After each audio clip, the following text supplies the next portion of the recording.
Siapakah Insinyur Salah Atia ini?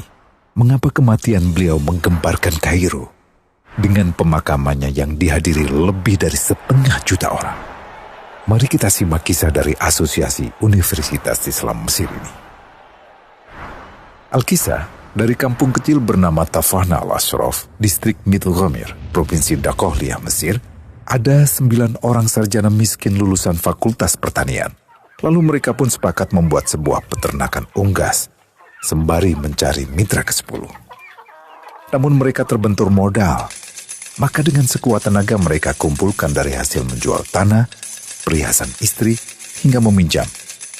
Meski tidak banyak terkumpul, namun mencukupi untuk memulai usahanya.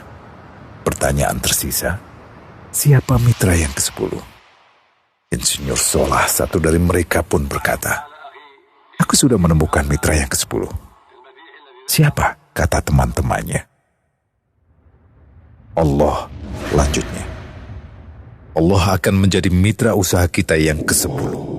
Allah akan mendapat 10% dari keuntungan kita.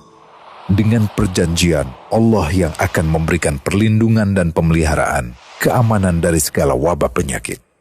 Akhirnya mereka pun sepakat. Kontrak kerjasama pun ditulis secara rinci dan dicatatkan ke notaris, lengkap dengan peran mitra ke-10 tersebut.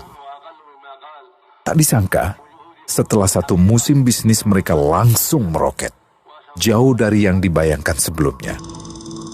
Lalu mereka pun kembali bersepakat menambah jatah keuntungan mitra ke-10 menjadi 20% di musim kedua, dan begitu seterusnya hingga mencapai 50%.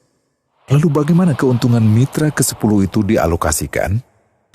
Dimulai dengan membangun sekolah dasar Islam putra, lalu lanjut putri, kemudian sekolah menengah putra, kemudian putri. Tambah lagi madrasah aliyah putra, lalu putri. Tapi karena keuntungan terus membanjir, akhirnya dibentuklah Baitul Mal. Dan mereka pun mengajukan ke pemerintah untuk membangun universitas di kampung. Awalnya ditolak dengan alasan tiadanya akses bagi para mahasiswa. Tak berapa lama mereka pun mengajukan pembangunan universitas lengkap dengan stasiun kereta beserta jalurnya dengan biaya mandiri. Akhirnya permintaan ini disetujui, dan pertama dalam sejarah Mesir berdirilah sebuah universitas di perkampungan kecil. Semakin berkembang, dibangun pula fakultas kedua, ketiga, keempat hingga asrama putri dengan kapasitas 600 kamar. Lalu asrama putra dengan 1.000 kamar. Tiket kereta api pun digratiskan untuk memudahkan transportasi menuju kampung tersebut. Tak cukup hanya itu, dibangun Baitul Mal berikutnya hingga hilang kemiskinan di daerah tersebut. Dan program ini diduplikasi ke kampung-kampung lain hingga bisa dikatakan tak ada kampung yang disinggahi Insinyur Salah kecuali akan dibangun Baitul Mal untuk warga. Bantuan pun diberikan untuk fakir miskin dan para janda. Pemuda pengangguran pun dilatih untuk mengelola perkebunan sayur hingga mandiri, bahkan sampai bisa mengekspor ke negara tetangga.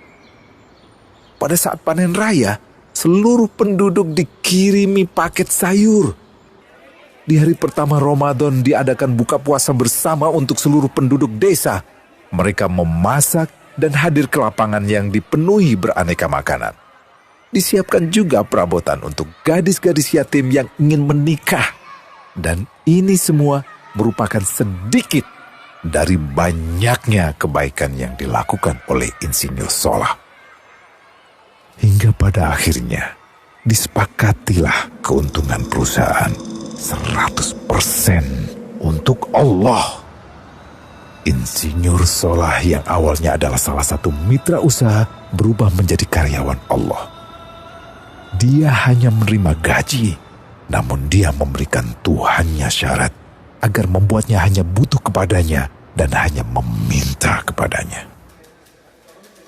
Inilah sosok Insinyur Salah Atia, aktor utama kisah menakjubkan ini. Keikhlasannya membuat ia sama sekali menolak terkenal di media massa. Dan kini, meski orang yang melibatkan Allah ke dalam bisnisnya ini telah wafat, terbayang seluruh amal jariahnya yang selalu mengalir untuknya. Masya Allah. Pertanyaannya, akankah ini hanya menjadi sebatas kisah saja?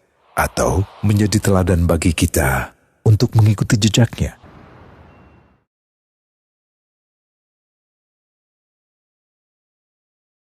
Global Wakaf dari Global Islamic Philanthropy.